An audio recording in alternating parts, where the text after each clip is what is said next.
देवी की भक्ति।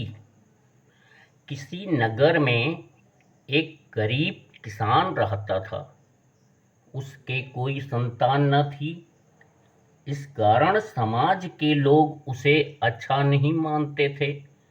निसंतान व्यक्ति का कोई मुंह देखना भी शुभ नहीं मानता था। एक दिन वह कहीं से आ रहा था। उसे रात्रि हो गई थी। रास्ते में एक जगह भीड़ थी और देवी का भजन कीर्तन चल रहा था। उसने लोगों से पूछा, यहाँ क्या हो रहा है? लोगों ने उसे बताया, यहाँ देवी जागरण चल रहा है। उसे देवी भजन सुनकर आनंद आने लगा। वह वहीं रुक गया और देवी जागरण का पूरी रात आनंद लिया। भोर में प्रसाद ग्रहण किया।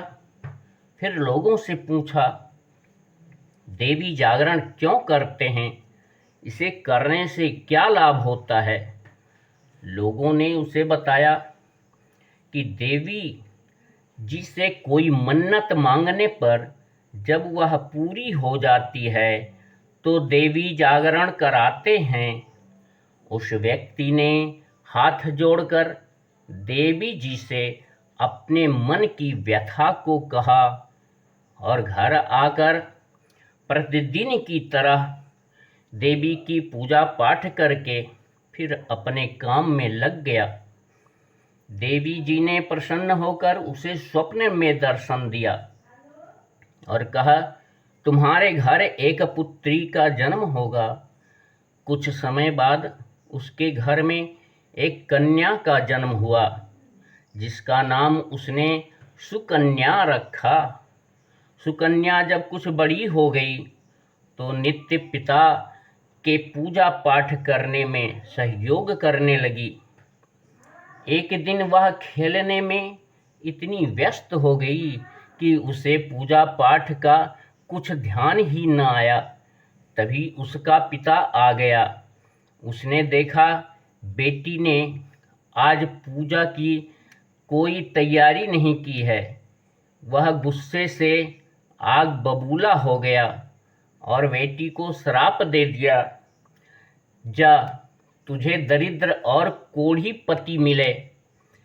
कहते हैं माँ बाप की वाणी कभी कभी लग जाती है, इसलिए हमें अपनी वाणी का प्रयोग संयम से करना चाहिए।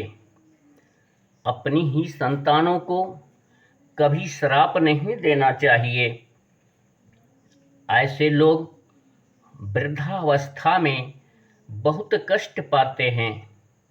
बेटी बाप की वाणी सुनकर कांप उठी, लेकिन उसने बाप की वाणी को स्वीकार कर लिया। बाप को लगा कि उसने गलत कह दिया है, तो वह बहुत पश्चाताप करने लगा। लेकिन फेंका हुआ ढेला, मुख से निकली वाणी और बंदूक की गोली कभी वापस नहीं लौटती है।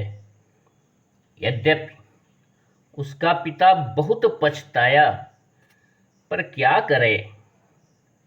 बेटी जब शादी योग्य हुई तो वह सारी बातें भूल चुका था।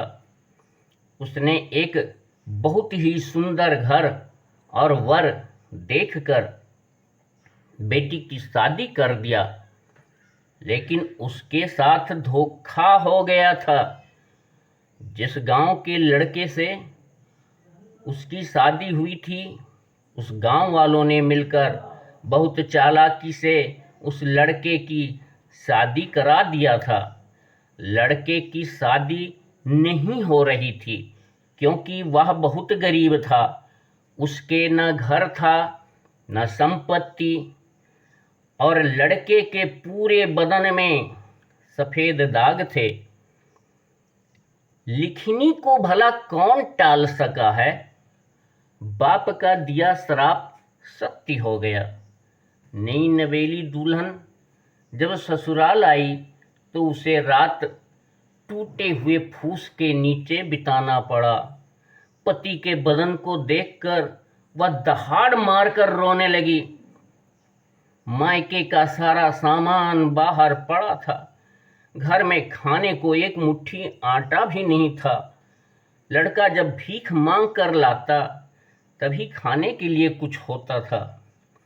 लड़की ने रोते हुए रात बिताई और देवी माँ से प्रार्थना किया कि हे माँ, मैं भूलवश आपकी पूजा की व्यवस्था नहीं कर सकी थी।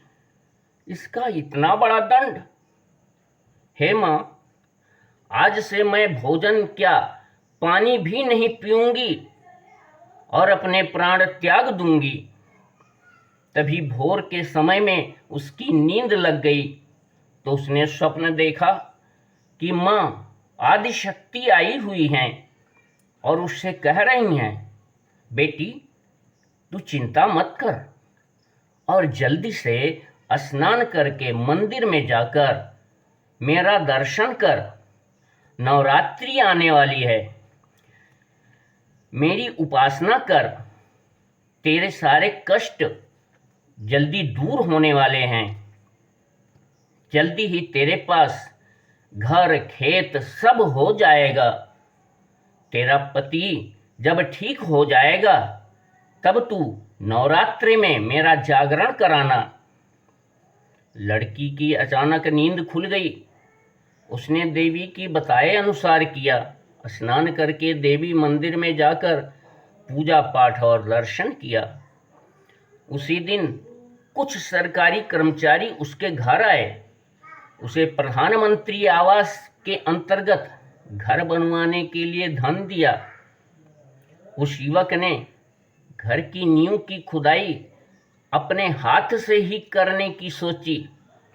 नींव खोदते समय उसे सोने के सिक्कों से भरा एक घड़ा मिल गया।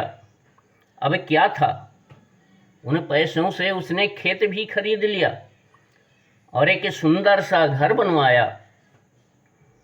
अपनी दवा एक अच्छे डॉक्टर से कराकर वह निर्मल काया हो गया।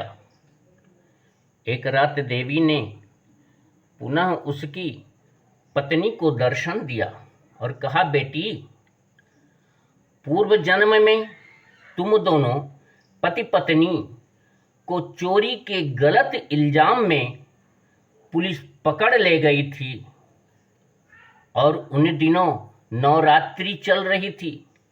तुम लोगों ने कैद खाने में अनजाने में ही 9 दिन तक कुछ भी नहीं खाया पिया था और जेल में ही प्राण त्याग दिए थे।